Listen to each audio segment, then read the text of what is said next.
Hello and welcome back to the GSMC Fantasy Sports Podcast, brought to you by the GSMC Sports Network.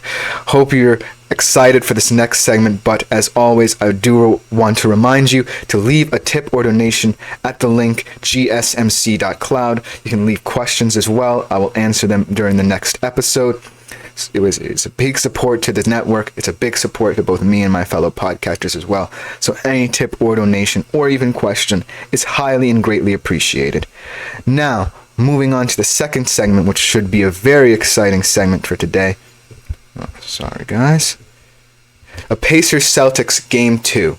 Now, this has proven to be a very pivotal series for the Boston Celtics and the Indiana Pacers because they're both two very high-scoring teams, and we saw in Game 1 how exhilarating the series could be. I mean, obviously, the Celtics were expecting to kind of win this game a little bit more handily, have more control of this game, but that's just the way the Indiana Pacers play.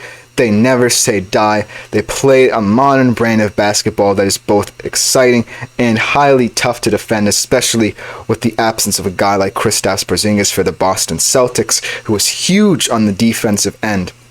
And especially having guys like Miles Turner and Pascal Siakam, who are very effective on both ends of the floor, that made this a much closer game than many thought.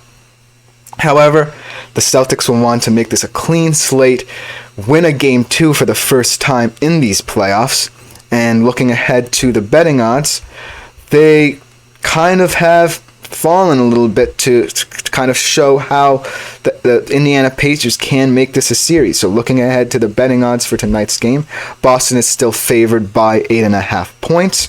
The over-under has drastically risen to 224.5. And the money lines are the Celtics minus 400 and the Pacers plus 300. So you can see how that first game has shifted the kind of betting lines that one would normally think would be more heavily favored for the Celtics. The first game you saw that the Celtics were favored by double-digit points, but now they're not favored. And I think that in Game 2, the Celtics will also face a much tougher questions.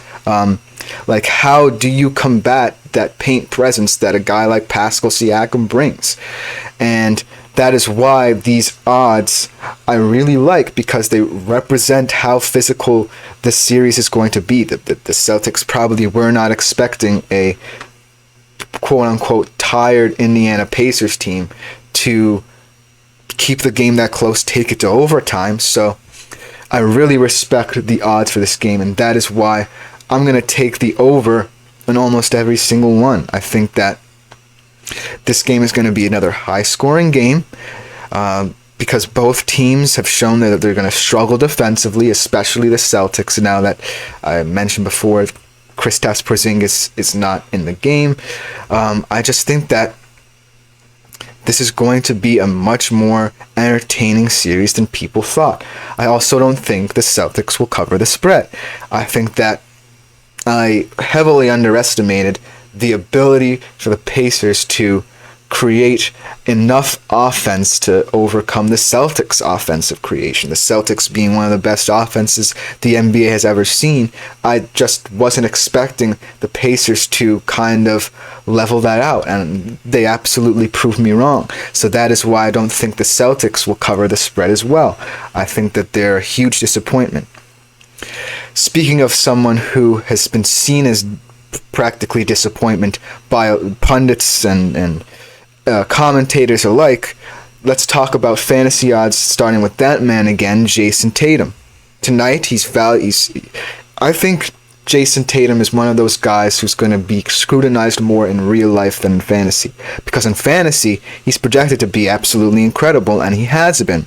Tonight, he is valued on DraftKings at $10,000, and he's projected to have a stellar 56 DraftKings fantasy points. So my big question is, why are people criticizing Jason Tatum when he's performing so well in fantasy? I think that he's a number one option for your fantasy team, and even though some people can say that his 30-plus point efforts do not look as impressive as they should, I still think that in terms of fantasy, he's one of the best options in the league. and he is going to be very critical to how the series is played out, especially in clutch moments. As we saw in Game 1, he hit a clutch 3 in overtime to kind of prove his doubters wrong. But in terms of fantasy, he's always been clutch, at least in the playoffs, and he's starting to prove a lot of fantasy team owners wrong by being the guy you simply can't refuse to put in your lineup.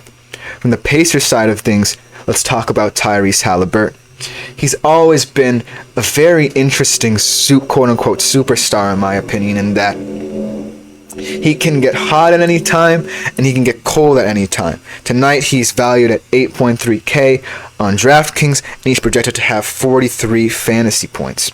So I think that this is a very fair valuation for Tyrese Haliburton.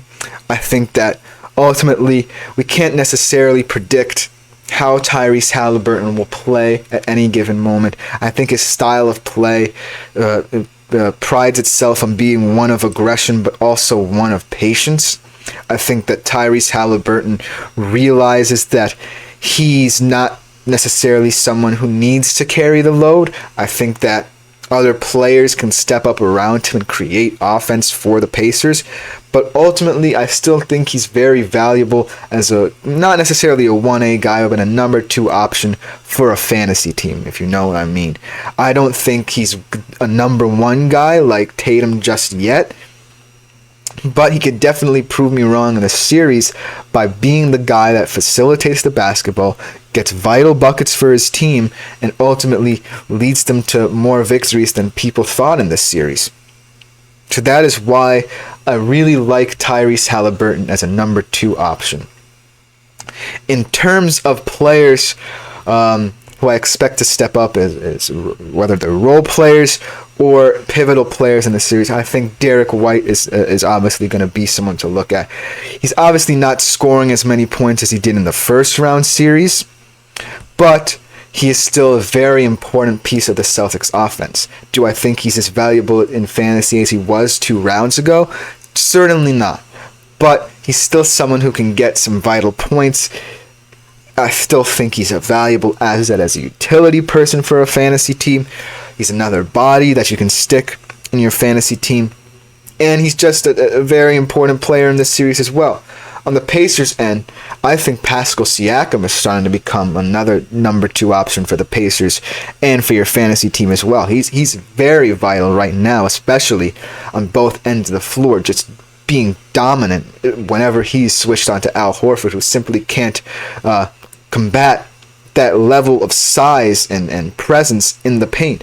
Pascal Siakam, for as long as Kristaps Porzingis is out of this series, I think was going to continue to feast on those opportunities in the paint. And Miles Turner will be there to stretch the floor as well, so look out for him as well. So ultimately, the way this series will go highly depends on how the Pacers will use their spacing if they have to react to potential Porzingis comeback. As Woj said, he's expected to return by Game 4, but depending on how this series goes, if the Pacers might steal a game, who knows? Maybe Joe Mazzulla reacts a bit faster, but for as long as he is out, expect guys like Pascal Siakam and Miles Turner to put up both huge points fantasy-wise and in game time. So ultimately, you're looking at a series that has huge fantasy implications for both teams and for your own daily fantasy team. But I could talk about this game all day. I said before that in terms of betting odds, it's really reflecting both these offenses and how quickly they can produce and how much space they can create for their players. These are 2 very well-built teams with not many individualistic stars, individual personalities.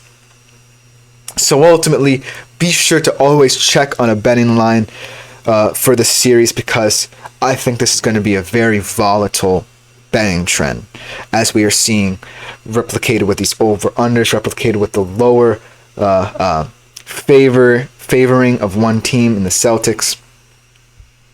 So yes, I think that this series is going to be very interesting, both fantasy-wise and how you bet.